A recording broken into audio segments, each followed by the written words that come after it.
When you start to focus on trying to provide value to other people, including your family, you get so much in return. And all of a sudden, you have another 10, 20 hours a week of time to be creative and focus on the things that you should be focusing on. I think as entrepreneurs, we tend to want to micromanage a little bit as well. And it's really hard to let go. It's more about the consistency, just like trying to grow your business. All those little things add up, make a difference, create more time, create more opportunities. Hey, what's up? Jacob here with Kevin Scott from The Wealthy Landscaper. And today we're going to be talking about finding balance in building your business and improving your life. It's not just time management. There's a lot more that goes into it. And Kevin, this is something that you're super passionate about. So I'm excited to talk with you about it today. Obviously, it's super challenging to balance your life and grow your business. Definitely. It's a game. It's a tough game to learn. And I think there's certainly ways to do it and make it easier, and you can be very strategic about it, but it's a struggle that every entrepreneur goes through. And I think when you're new in the game or you're young in the game, unless you've got somebody who's really helping you manage those expectations of yourself and your time to your business, time to your home life, it can be a real struggle. It's something that I've been through several times and still struggle with it sometimes now. But I'm certainly leap years ahead of where I was. I think it is funny. One of the great reasons to talk to you on this is you have Muskoka Landscapers, and that was kind of your baby, and it was born out of, lots and lots of struggle and coming up in that way. But you've also launched a bunch of other businesses in the meantime, which launching a business is no easy feat. It requires a lot right at the beginning, right? And lots of time and investment.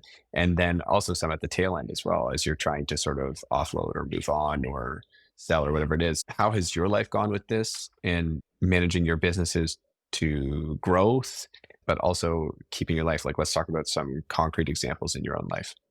One of the key things is my calendar. I'm pretty diligent with my calendar. I work hard at filling it in on a weekly basis.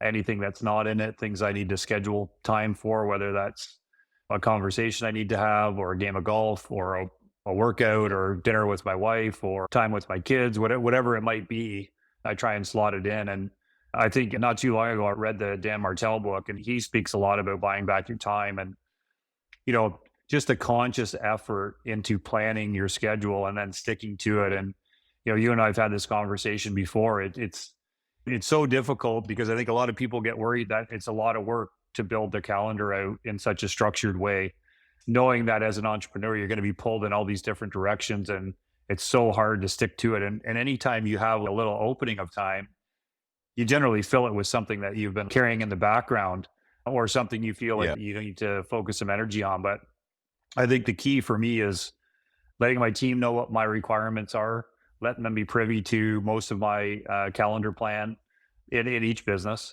and then focusing our energy when we are together to accomplish what we're trying to accomplish, whether that's a weekly meeting or sales reports, financials, whatever it might be. But I think being very focused with your calendar is key to doing what you want for life. You got to make time for yourself to have that, and then you also got to have your right amount of time for your business. So it's a balancing act, but they go together. And you were talking about focus there. Do you mean that like when you're doing something in your calendar, you're like fully present, you're all in on that thing? I mean more so if I've got a meeting that's from 10 to 11, it's from 10 to 11, because likely I've got something at 11:15 or shortly after. Try not to waste too much time in the meetings, but still allow enough time for creativity and knowing that there's going to be conversations that happen that maybe not on the agenda or aren't as focused as the conversation we're meant to have. It's very frequent that other conversations come up based on a conversation. So having a little bit of a buffer in there, but just having the team know and the group know, like, this is the timeline and this is what we're working towards. And again, having a little cushion. So if it does run 5 minutes over, you're okay. One more thing that I wanted to hit on there, when you first mentioned a game of golf and getting that in the calendar, I actually laughed. But the funny thing is that you're right. And that's the stuff that we're here to talk about too, is improving your business and your life at the same time. So let's talk about that. Like, are you actually putting all of your personal things into the same calendar, or is it a different calendar that somehow you're looking at both of them? Yeah, I've got probably 5 or 6 different calendars on my calendar, and different people have different access to it. To be honest, most of my golf, I'm deciding the day before or 2 days before because I've got a window where I know I can go play. And Right. fortunately, where I play is 2 minutes from the office and it's never overly busy. So I can get in and out fairly quick and enjoy my time there, not take up a big chunk of my day. Man, I wonder how many people want to know where your office is and how close the golf course actually is. I don't think that happens for many people that they get their golf No, course on the other side of the road from the office. it's less than a mile. Well, let's jump into some concrete problems, some big problems that I think people have when it comes to sort of balancing that work life. Do you call it balancing it work life? Like, what do you refer? To be honest, I've never liked the term work life balance because I really believe it's all one. And Mark Bradley, who I'm sure everybody in the landscape industry knows and looks up to, he's an amazing mentor of mine, but he always refers to it as life by design. And I think that's a great way to put it. You know, like, and we've said this before on different conversations, but I really believe like you need to structure your business to fuel your life and not the other way around. I don't think you're meant to live to run your business. You know, your intent might be, but that's not your purpose in life. Your purpose in life is to have a fulfilling, loving life with your family, your kids, your wife, your parents, your friends, your coworkers, your team. It probably wasn't until about 2019 where I started to really focus on that. And that was where the big turnaround came for Muskoka Landscapers and a few of the other businesses that I'm involved with. And certainly on a personal level, it's made a dramatic difference in my life because I feel like when you start to focus on trying to provide value to other people, including your family, you get so much in return and things generally accelerate in all facets of your life Right. because of it. Let's get into some of the problems that come around when you're designing your life. The first problem is, I think everyone runs into this, every business owner. My business could always take more of me. It demands all of my time. Mhm. Let's talk about that. That's the problem. What's your solution? I think you really got to strive to find people that can replace you, even if it's at 80%. You know, you're never going to find somebody as an entrepreneur who is going to think and work like you. It's just not going to happen. They're not going to have the same skill set. They're not going to have all the history, the experience, the dialogue, the relationships. There's no way to bring somebody into your business to replace yourself. But if you can bring somebody in that can replace you up to 80% and take away 80% of your time in that certain item, you'll be amazed at what you can do with the other 20. So I think really trying to download as much from your workload as you can. This has really worked well for me in the past couple of years. I've really tried to fill those gaps and for small stuff too, just, things that you take for granted on a day-to-day basis. But the more you have support for those things, all of a sudden you start doing that with 5, 10, 15, 20 different things that you would normally do in a month or a week. And all of a sudden you have another 10, 20 hours a week of time to be creative and focus on the things that you should be focusing on and not doing things because you don't have the people to do them. Okay, so then one question comes right to my mind, and it's something that I've heard before, but would you recommend, if you're a boss or a manager, try for a week recording everything that you do? And then at the end of the week, spend time going, okay, how many of these things, whose plate can I put each one of these things on? Have you ever done anything like that? Dan Martell speaks a lot about that in his book, Buy Back Your Time. That's how he trains new people quite frequently is he'll record how he wants something Mm. done and how he likes to do it. He'll give them the first 10% of it and then they'll do the other 80. At the end, he'll come back in for the last 10% to tweak and modify. I think that's a super useful tool. It's something that I would like to dive into a little bit more at some of the businesses just for training purposes. What I tend to do is I'm constantly making notes of little things that happen in life that I can pass on to somebody else or I can sub out, just things that don't require my energy to do, but need to be done. Yeah, because I suppose there's something very specific. If you were to break down all of the things that you do in your businesses, there's probably something very specific, or maybe a small group of things that make you the most money, that you're the most effective at, and you're the only person that can do these things. And these are what bring a lot of value. And there's a lot of other things that kind of like give a little bit of value, but take time. And then there's probably other things that give no value, but still take time. It was a long time before I really accepted it. And I think as entrepreneurs, we tend to want to micromanage a little bit as well. And it's really hard to let go, especially when you're a No. young, yeah, 100%. When you're a younger business and you're working in the field, you're managing the maintenance, you're managing the vehicles and equipment, you're doing the books, you're doing the quotes, you're meeting customers. You think because you've done all that, that nobody else can do it, or nobody Right. else can do it as good as you do. But when you have a specifically trained person for a certain role to do those things, they often do it much better. Certainly when it comes to the office end of things like accounting and bookkeeping, very difficult to train somebody for that. You can train them on your system, but you need to hire the right people. And I think that's a mistake a lot of people make too, is they bring in people. And I've made the mistake many times before as well, where I brought somebody in the hopes that they would become somebody else or that I could train them to do something else. And often, for certain specific roles in your business, you need to really spend the money on getting the right person because Right.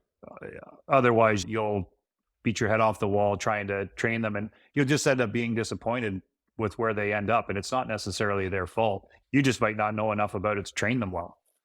So I think making sure you hire well will alleviate a lot of that stuff and help take it off your plate. And also, I mean, this has got to be where SOPs and processes come in so that you can just offload as much as possible.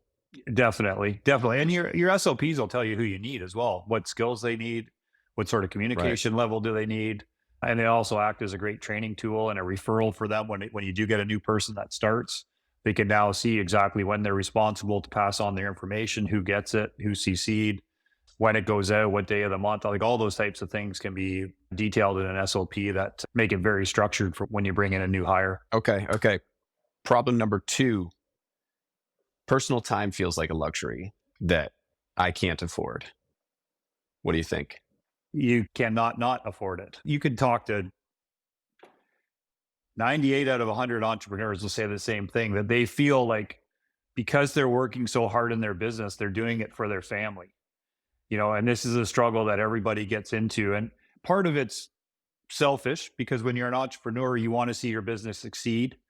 You want it to do well. And you know that there's certain things that have to happen to make it run well.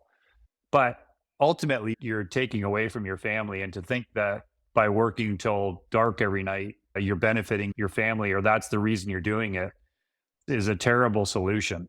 And again, it's easy to sit here and talk about it. It's been a long time since I had those types of struggles.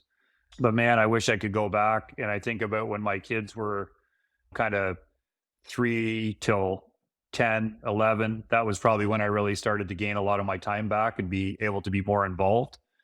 But I missed out on so much during that time, whether it was being out of town or working late or missing soccer games and swim practice. I never missed birthdays or anything like that. But you know what I mean? Like you tend to push off certain events because you can, and then you regret it later. Like I think the life by design, like Mark talks about, is so crucial. This is one of those things at the Wealthy Landscaper that we've worked really hard on. Our questionnaire for the people in the accelerator program, it's really going to make people kind of get into the weeds on themselves about what truly is their goal. And, that's going to get dwindled down into 4 or 5 things that really needs to be the focus of their calendar.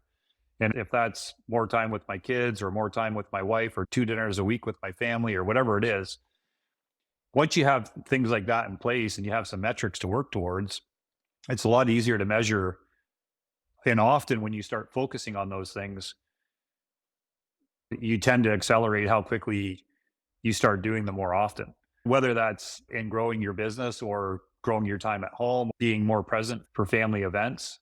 It can be as simple as being able to be home for breakfast before the kids go to school or dropping the kids off at school or picking them up or lunchtime or whatever it is. There's lots of ways to carve out time out of your day to make sure that you're still contributing and you're not feeling like you're missing out on your family's precious time.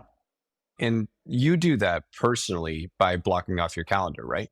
I do. Yeah. If I know that there's a certain event coming up or a birthday or a dinner or somebody else, like a family friend's birthday that we're going to, I'll just make sure I'm book myself out of work early enough that I can get there. If I've got to pick up the family first or whatever it is, I just make sure I allow myself enough time to do it. And don't get me wrong, it's not perfect. I'm still rushing to a lot of things, but knowing that it's in the calendar and I've made time for it, everybody else knows the same thing, the team knows the same thing, your success rate is much higher. Quick sidebar. Are you a people pleaser? I don't know. I think I used to be. I think when I started out in business, my whole goal was to have the happiest customers everywhere anywhere. I was over the top. I'd meet people on Saturday, Sunday night, whatever suited them, 7 o'clock during the week, to the detriment of being home or ruining weekends because I had 3 meetings on a Saturday afternoon or a Sunday afternoon. And what I learned is once you start telling people, you know what, I'm not available then, but I can meet you 4 other times, whether it's Monday morning before they return to the Right. city or making these alternatives, that really changed. But I think, whether it's an age thing or, you know, business maturity or however you get there, I would not say I'm a people pleaser now. I want my team to be happy. I want my team to be pleased. I certainly want my family to be.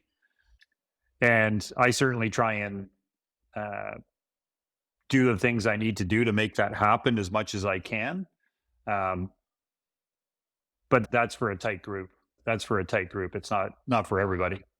I do see this in myself too. Married, 2 little kids, and I feel all the time the pull to just another hour. Or, I mean, hey, I've done it 2 nights this week already. Head back into the office after putting the kids down to bed and stuff. And I recognize that that can't go on forever. But I also, the thing that you say that gets me going is when you're like, what are you doing it for though? Because if you're doing your business honestly for your family, it's the one thing, it's the one thing that stops me in my tracks to think about. Then, start today, start building it around that today, because that's just the one thing that gets me going. It's an easy trap to get into too, Jake. And I think, Totally. 90% or more business owners would say the exact same thing. And unfortunately, a lot of that, like the youth of your children, is often when you're building your business. So Yeah. the energy that your business needs is your time's heavily required compared to when you've been in business for 15 or 20 years. You can start to pull back, and likely you've got some good people in place, so you can be more back and focus your energy on kind of the top level things. But I think it's so important. Like, it goes by so quick, and everybody here has heard, you know, life goes fast, life's short, all these things. You're a long time dead. Like, there's all these uh, things, and they're all very, very true. So to miss out on those times with your children when they're small, my kids are 26 and 23 now, and I wouldn't hesitate for a second to go back and change what I did to just have a few more cuddles when they were 4 year olds, and to see a few more days off the bus and all those types of Right. things. In the same breath, what I would say is it doesn't end. I am so close with my kids now, and we do these cool ski heli cat trips and vacations in the ocean and spearfishing, and it's just as awesome. It's just different. So I think part of that is kind of your life cycle. You know, it's just unfortunate that it's at a similar time usually.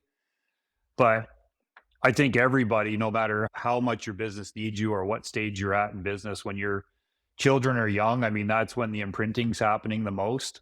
And if you're not there to help with that, once they're middle of teens, uh, I don't think there's as much imprinting left.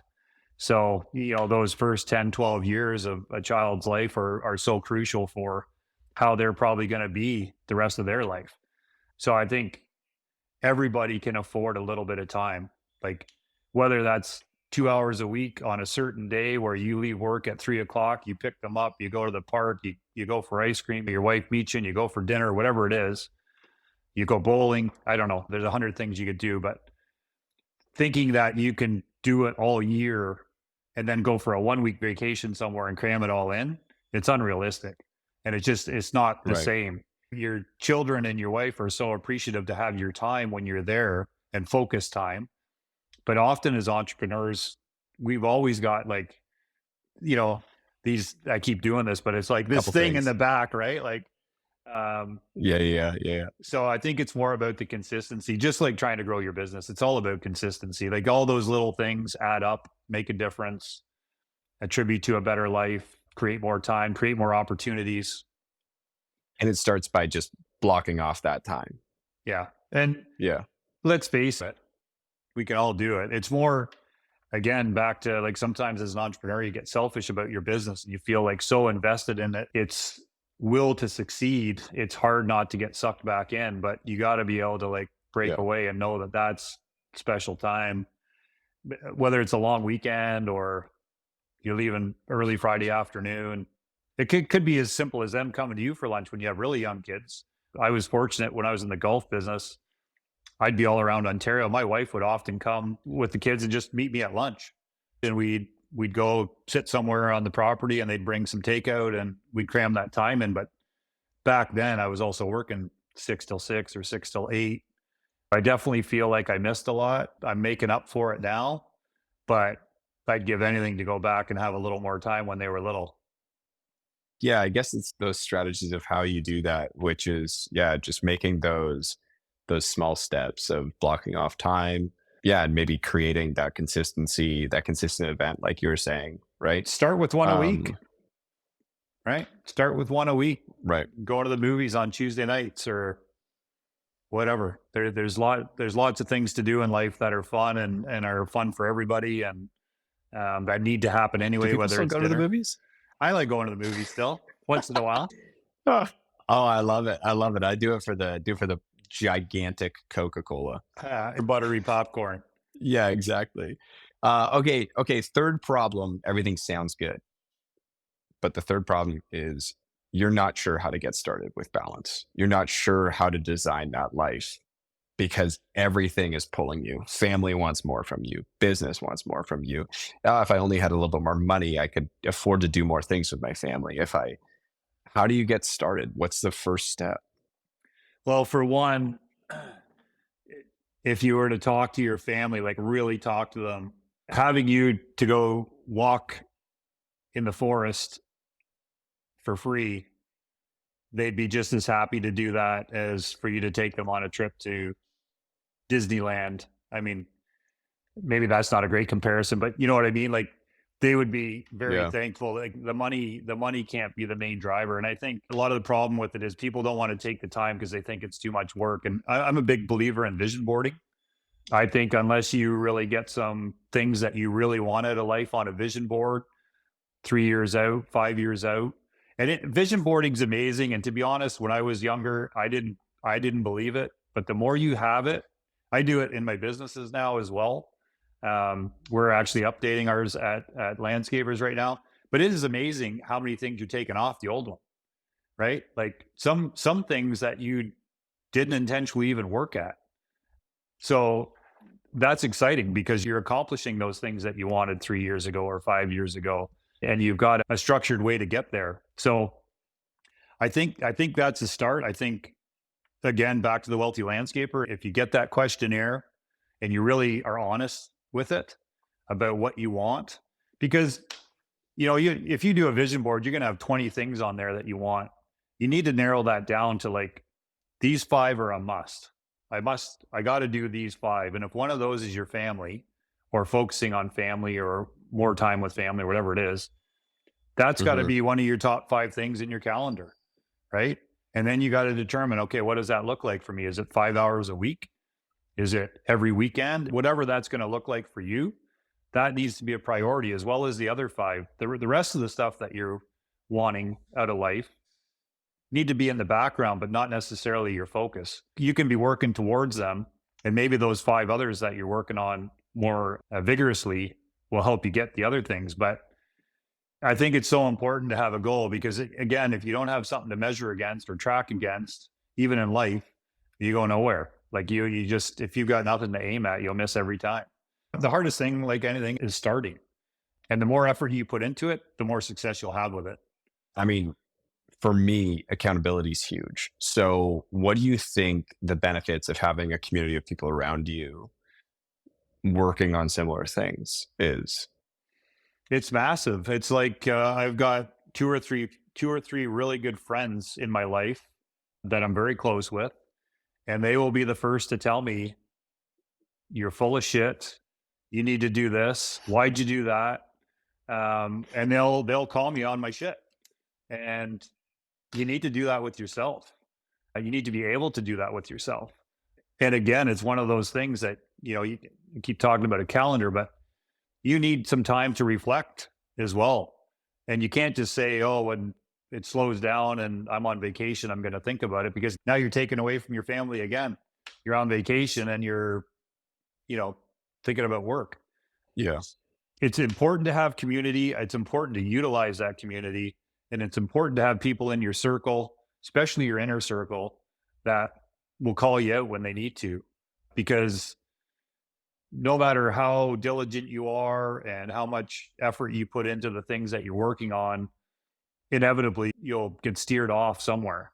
So I think having those friends in that community, like at the Wealthy Landscaper, to hold you accountable and have those groups where you can talk once a month or twice a month and just see what's working for other people and what they've adjusted and did it work and did it not work and how would I do it differently, or reaching up to somebody that has done it and be able to get that feedback from them on what works for them. Right. So yeah, I think there's many ways around it, but it's more just committing and doing it. Summing it up, we've got problem one, which is your business demands all of your time. And the solution to that, that we talked about were hiring people and delegating and using SOPs and templates, processes, systems to move that work out to those people. And you said, even if they can do it at 80% of what you can, it's going to free you up and help make your business more successful. Problem two is that personal time feels like a luxury. And I think our solution there was about blocking the time and trying to create some consistency so that you can feel the reason why you're building your business, whether you have a family or not, you're creating this for something else. It's a conduit to get to a life that you want, right? Blocking that time, creating that consistency. And then problem number three is you're not sure how to get started. And really, the solution there that we talked about most was community and having people around you that are going to hold you accountable and twist your arm and pull you up on the things that you need to be pulled up on. Which, I mean, in this space, we've got the Wealthy Landscaper. I think that there's a lot of great conversation to be had around there, but then also finding guidance from experts like you, just like this, talking about real life scenarios and actionable steps to get there. What do you think? Is there anything else that we didn't hit on? I think that covers a lot of it. I think it's way more in depth than what we've discussed today, but I think until you've actually dove into yourself and your business, it's really hard to start talking about much more until you have a bit of an action plan and a want list. I think this is a great start. And I think this is one of the things I'm most looking forward to at the Wealthy Landscaper, along with the accelerator program. Helping with business is amazing. And I'm sure we're going to help a lot of people and help a lot of people get the success they're after. But I hope we can do it helping people have a great life as well. Awesome. So I think kind of the next steps, if you're looking for guidance when it comes to this sort of thing, you can go to the wealthylandscaper.community. And in there, you will be able to sign up for a 20-point efficiency scorecard, which you'll be able to go through and select your answers for specific questions that Kevin has gone and built out. And with that, we'll be able to give you kind of a summary of where you're at right now in terms of overall business efficiency for your landscaping business. At the end screen of that, you'll get crucial next steps of what you can do to better your business and hopefully create a more freed up life and a better business, just like what we're talking about here. Kevin, thanks so much for your time. And yeah, I'm looking forward to talking more on this. Thank you, Jake.